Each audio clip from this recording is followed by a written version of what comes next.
మిత్రులందరికీ నమస్కారం. రేడియో రాంబాబు ఛానల్కి స్వాగతం. జయంబు నిశ్చయంబురా భయంబు లేదురా, ఈ పాట గుర్తుంది కదా. ఒక గొప్ప మోటివేషనల్ సాంగ్ తెలుగు సినిమాల్లో వచ్చిన వాటిల్లో ఈ పాట చిన్నప్పుడు బాగా రేడియోలో వినేవాళ్ళం. తర్వాత నేను రేడియోలో పనిచేసినంత కాలం దీన్ని ప్రసారం చేస్తూ ఉండేవాళ్ళం. అయితే ఈ పాట చూసి ఎలా ఉంది సినిమా అని చూసినప్పుడు శభాష్ రావుడి సినిమా 1959లో వచ్చింది. ఆ సినిమా చూసినప్పుడు ఈ పాట వల్ల ఆ సినిమా చూశాను. సో అప్పుడు ఆ సినిమా గురించి కొంత సమాచారం వెతికినప్పుడు, సరే సినిమాలో ఎవరు నటించారు ఇవన్నీ ఎలా ఉన్నా, నాకు ఇది రీమేక్ సినిమా అని నాకు ఇప్పుడు తెలిసింది. బడాభాయ్ అనేటువంటి ఒక హిందీ సినిమాని తెలుగులో రీమేక్ చేశారు. అది శభాష్ రావుడు. సిఎస్ రావు గారు శాంతి నివాసం కన్నా ముందు దర్శకత్వం వచ్చిన సినిమా శభాష్ రావుడు. శాంతి నివాసం 1960 జనవరి 14 వస్తే శభాష్ రావుడు 1959 సెప్టెంబర్ 4 వచ్చింది. బడాభాయ్ రీమేక్ అని చెప్పుకున్నాం కదా. ఆ సినిమా దర్శకుడు నిర్మాత కె అమర్నాథ్. తర్వాత ఆయన చాలా తమిళ సినిమాలు తీశారు. దానికి కె ప్రభాకరన్ ఆయన కథ సమకూర్చారు. నషాద్ మ్యూజిక్, నాట్ నౌషాద్, నషాద్ అని ఆయన సంగీతం చేశారు. జయంబు నిశ్చయంబురా పాట హిందీలో ఉంది, కదం బడాయేజా అనేటువంటి పాట ఉంది, కానీ తెలుగు పాటే బాగుంది. తెలుగులో ఘంటసాల మ్యూజిక్ చేశారు ఈ శభాష్ రావుడు సినిమాకి. దేవిక ఎన్టీఆర్ కాంబినేషన్లో వచ్చినటువంటి మరో సినిమా ఇది. సిఎస్ రావు గారు, సరే ఆయనకి ఒక న్యాక్ ఉందండి. అంటే కథ ఎంచుకోవటం కానీ ఒక హిట్ సినిమా రూపొందించాలి ఎలా అనేటువంటి న్యాక్ సిఎస్ రావు గారికి బాగా ఉందనిపించింది. అంతకుముందు మంచి మనసుకు మంచి రోజులు తీశారు.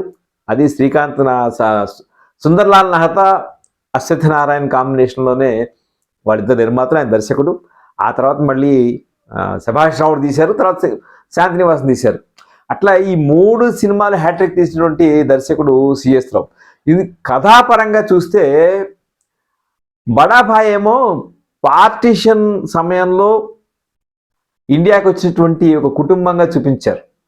అక్కడ అజిత్, హైదరాబాద్ అజిత్ దాంట్లో హీరోగా నటించారు. విలన్ గానేమో జయంత్, అంటే షోలే గబ్బర్ సింగ్ గుర్తున్నాడు కదా, అంజద్ ఖాన్. ఆ అంజద్ ఖాన్ తండ్రి జయంత్ విలన్ అనమాట. తెలుగులోనేమో అజిత్ వేసినటువంటి పాత్రని ఎన్టీఆర్ వేశారు.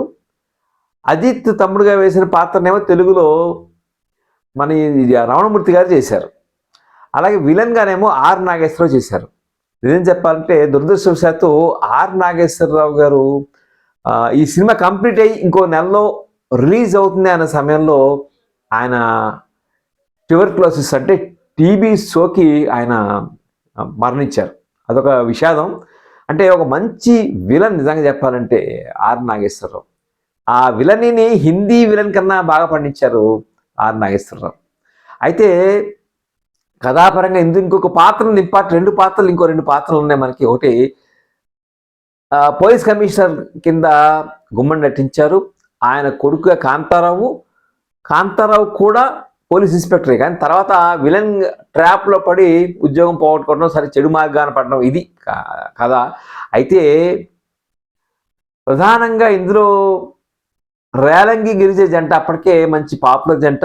వాళ్ళిద్దరిని అంటే కథని తెలుగు నేటివిటీకి అడాప్ట్ చేసినప్పుడు సిఎస్ రావు అలాగే ఆయన వెంపటి సదాశివ బ్రహ్మేంద్రం వీళ్ళిద్దరు కలిసి ఏం చేశారంటే ఇందులో ఒక జంటను యాడ్ చేశారు. బహుశా హిందీలో ఈ కామెడీ కనిపించదు, తెలుగులో రేలంగి గిరిజ జంటను యాడ్ చేసి ఒక కామెడీ ట్రాక్ సినిమాలో భాగం చేశారు. అది సపరేట్గా మనకు కనిపించదు. అయితే ఇందులో నచ్చని అంశం నాకేమిటంటే ఎన్టీఆర్కి ఎందుకో ఒక విగ్ తగిలించారు. అది యాక్చువల్గా ఆయన నప్పలేదు ఆ విగ్. ఆయనకి ఒరిజినల్ హెయిర్ స్టైల్ అప్పుడు 1959లో అంటే అప్పటికి ఆయన హెయిర్ స్టైల్గా బ్రహ్మాండంగా ఉంది. ఎందుకు విగ్గు పెట్టారో తెలియదు. ఆ మీసం కూడా సరిగ్గా సూట్ కాలేదు. ఆ 2 నెగిటివ్ పాయింట్స్.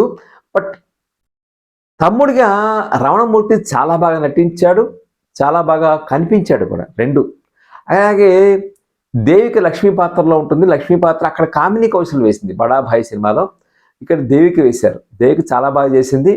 అంటే కొంతమంది కామినీ కౌశల్ బాగా చేసిందంటారు, కానీ ఒక ఎమోషనల్ సీన్స్లో దేవిక బాగా చేశారని నాకు అనిపించింది. అయితే సినిమా విచిత్రం అంటే మొత్తం అంతా కూడా హైదరాబాద్ బ్యాక్గ్రౌండ్తోనే. 59లో హైదరాబాద్లో సినిమా తీయటం మరి మామూలు విషయం కాదు. ముఖ్యంగా జయమ్ము నిశ్చయంరా సాంగ్ మొత్తం మనకి Charminar, public gardens, Osmania university కూడా కనిపిస్తుంది. అప్పటి హైదరాబాద్ని ఒకసారి మళ్ళీ మనం తరచి చూడాలంటే ఆ పాట చూడండి, చాలా బాగుంటుంది. అసలు అంత మించినటువంటి మోటివేషనల్ సాంగ్ ఇంకోట్లేదు. అలాగే ఈ నిర్మాత సుందర్లాల్ మెహతాకి హిందీ పాటలు అంటే బాగా ఇష్టం. ఆయనకి ఏదో హిందీ పాటని తెలుగు చూపించాలన్న కోరిక ఉండటంతోటి శాంతినివాసంలో అదే పని చేశారు, ఇక్కడ కూడా అదే పని చేశారు. అంటే ఇది ముందర వచ్చింది కదా. ఇందులో కూడా సిఐడి సినిమా గుర్తుంది కదా, ఏ దిల్ ముష్కిల్ జీనా హా అనే పాట, దాన్ని హల్లో డార్లింగ్ మాట్లాడవా అని చెప్పని పిఠాపురంను ఐ థింక్ స్వర్ణలత వీళ్ళు పాడినటువంటి పాట రేలంగిను గిరిజమ్మి చూపించారు. అలాగే ఇంకొక పాట కథం బడాయిజా కూడా తెలుగులో జయమ్ము నిశ్చయంరా పాట ఉందని చెప్పాను కదా. ఇంకోటి ఘంటసాల చేసిన పాట ఉంది, కల కల విరిసే జగాలే పులకించినటువంటి శ్రీ గీతం, చాలా బాగుంటుంది. అది ఘంటసాల ఓన్ ట్యూన్. సో బహుశా ఈ 3 సినిమాలు కూడా ఘంటసాల మ్యూజిక్ చేశారు, అద్భుతంగా ఉంటుంది. సో కథని చాలా పకడ్బందీగా, అంటే సిఎస్ రావు గారికి నల్లేరు నడక అంటారు చూసారా, స్క్రీన్ ప్లే చాలా నల్లేరు నడక అయిపోయింది. ఆల్మోస్ట్ హిందీ హిందీ కథా చిత్రానువాదాన్ని అనుకరించారు. అడిషనల్గా రేలంగి పాత్ర, లంక సత్యం, ఇట్లా ఒక రిక్షా పుల్లర్స్ అసోసియేషన్ వాళ్ళందరినీ కలిపి ఒక గ్యాంగ్గా తయారు చేయడం అనేది అదనంగా వీళ్ళు చేసినటువంటి పని. సో 1959 సెప్టెంబర్ 4న విడుదలైనటువంటి సభాష్ రాముడు హిట్కి మంచి హిట్, 5 సెంటర్లో వాడింది. తర్వాత దాన్ని సభాష్ రాము అని చెప్పి తమిళంలోకి డబ్ చేశారు. సో అలా 1957లో వచ్చిన సినిమా తెలుగులో చెప్పాం కదా. తెలుగులో దీన్ని తెలుగు నేటివిటీ కథ మాన్స్టర్లో గోదావరి వరదల్లో, కోనసీమ గోదావరి వరదల్లో ఒక కుటుంబం సర్వస్వం కోల్పోయి హైదరాబాద్ చేరటం, తన కుటుంబం అంటే తమ్ముడు, ఎదిగిన తమ్ముడు, అలాగే భార్య, పిల్ల, కూతురు అనమాట. వీళ్ళని ఈ సంసార భారాన్ని మోయటానికి హీరో రిక్షా నడపడం అనేది బహుశా 1959కి అప్పటికి ఇంకా ఆటో డ్రైవర్ అవతారాలు ఇంకా వచ్చినట్టు లేవు, అదొకటే. అందువల్ల బహుశా రిక్షా అందుకు చూస్ చేసుకున్నారేమో నాకు అనిపించింది. అప్పటికి ఇంకా ఆటోలు పూర్తి స్థాయిలో రాలేదేమో, లేకపోతే ఆటో డ్రైవర్ రోల్ ఇచ్చేవాళ్ళేమో, అందుకోసం అలా రిక్షా డ్రైవర్ వేషం వేయించారేమో అని చెప్పి, రిక్షా నడిపేతగా వేయించారేమో అని చెప్పి అనిపించింది. అఫ్కోర్స్ నటీనటుల విషయంలో ముఖ్యంగా బాగా చేసినటువంటి దేవిక బాగా చేశారని చెప్పి నాకు అనిపించింది. సరే, కొన్ని సీన్స్ ఇప్పుడు నవ్వొస్తూ ఉంటాయి. అందులో ఎన్టీ రామారావు గారు ఇందులో ఒక రిక్షా రేస్లో పాల్గొంటారు. ఆ పాల్గొన్నప్పుడు తండ్రిని అన్నని ప్రోత్సహించే విధంగా రమణమూర్తి గారి సైకిల్ మీద జయమ్ము నిశ్చయంరా పాట పాడుతుంటే మనకి ఆ షాటు, దాని ఏమంటారు, వెనక బ్యాక్ ప్రొజెక్షన్ అంటారు కదా, ఆ బ్యాక్ ప్రొజెక్షన్ మనకు కనిపిస్తుంది. ఆయన రామారావు గారు, అది ఎన్టీఆర్ ఫేమస్, అది నిజంగా తొక్కుతున్నాడు, రక్తం కారిపోతున్నా సరే అనేటువంటి ఆ ఫీల్, ఆ ఎక్స్ప్రెషన్ ఇవ్వటం అది మాత్రం చాలా బాగుంది. సో సభాష్ రాముడు సినిమా కనుక మీరు చూసినట్లయితే సిఎస్ రావు గారి డైరెక్షను, డైలాగ్స్ కూడా ఐ థింక్ వెంపటి సదాశివ బ్రహ్మేంద్ర ఆయనే పాటలు కాదు, పాట కొన్ని రాశారు, అన్ని కాదు కానీ పాటలు కొన్ని రాశారు, కథ అది చేశారు. ఇందులో బేబీ శశికళ, ఎన్టీఆర్ కూతురుగా నడిచిన బేబీ శశికళ తర్వాత కాలంలో ఆవిడ మంచి డాన్సర్ అయ్యి యూకేలో సెటిల్ అయ్యి ఆవిడ ఒక నృత్య శిక్షణాలయం కూడా ఆవిడ స్థాపించారు. సో ఇది సభాష్ రాముడు సినిమా. అంటే ఒక బడాభాయి అనేటువంటి హిందీ సినిమాని, మరి బహుశా ఆ హిందీ సినిమాని తెలుగులో తీస్తే బాగుంటుంది అనిపించింది కూడా సుందర్లాల్ మెహతా గారి ఆలోచన అని చెప్పి నేను అనుకుంటున్నాను. ఎందుకంటే ఆయన మెడ్రాస్లో ఉన్న హిందీ వాడు కాబట్టి హిందీ రంగంలో ఏం జరుగుతుందో అనేది బాగా జాగ్రత్తగా గమనించి దాని ప్రకారం చేశారని చెప్పి అనిపిస్తుంది. అంటే హైదరాబాదులో అప్పటికి ఇంకా సినిమాలు తీయని కాలంలో సభాష్ రాముడు అనేటువంటి సినిమా హైదరాబాద్లో తీయటం, ఆ జయమ్ము నిశ్చయంరా పాటను మొత్తం హైదరాబాద్లో షూట్ చేయటం, నాకు తెలిసి అప్పటికి అదొక పెద్ద గొప్ప విషయంగానే భావించాల్సి వస్తుంది. అలాగే నిజం చెప్పండి, ఎన్టీఆర్ అప్పటికే ఒక కొంచెం పెద్ద పాత్రే, అంటే తమ్ముడు, నిజం చెప్పండి తమ్ముడు యంగ్ పాత్ర ఉంటాడు, ఈయన పెద్ద ఆయన.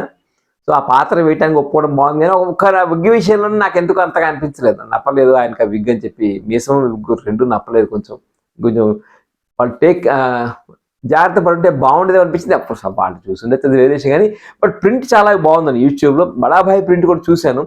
బడాభాయ్ అంత ఖాస్ అనిపించలేదు, గొప్పగా లేదు ప్రింట్ నిజం చెప్పాలంటే. బడాభాయ్ మ్యూజిక్ నషాద్ గారికి హ్యాట్స్ ఆఫ్. ఎందుకంటే 2 మంచి పాటలు, కథం బడాయి జన్ దాన్ని ఇంకా ఇంప్రూవ్ చేసి ఘంటసాల చక్కగా జయము నిశ్చయంరా పాటని డిజైన్ చేశారు. అలాగే సిఐడి పాట అది బహుశా డెఫినెట్గా సుందర్లాల్ మెహతా గారి కోరిక. పిఠాపురం ఎంత బాగా పాడారంటే ఏదిల్ ముష్కిల్ జీనా హై బహుశా తలత్ మహమ్మద్ పాడినట్టున్నారు. ఆ హిందీ ఒరిజినల్ వాయిస్ ఎలా ఉంటుందో పిఠాపురం వాయిస్ అంత క్లోజ్గా తీసుకొచ్చారు.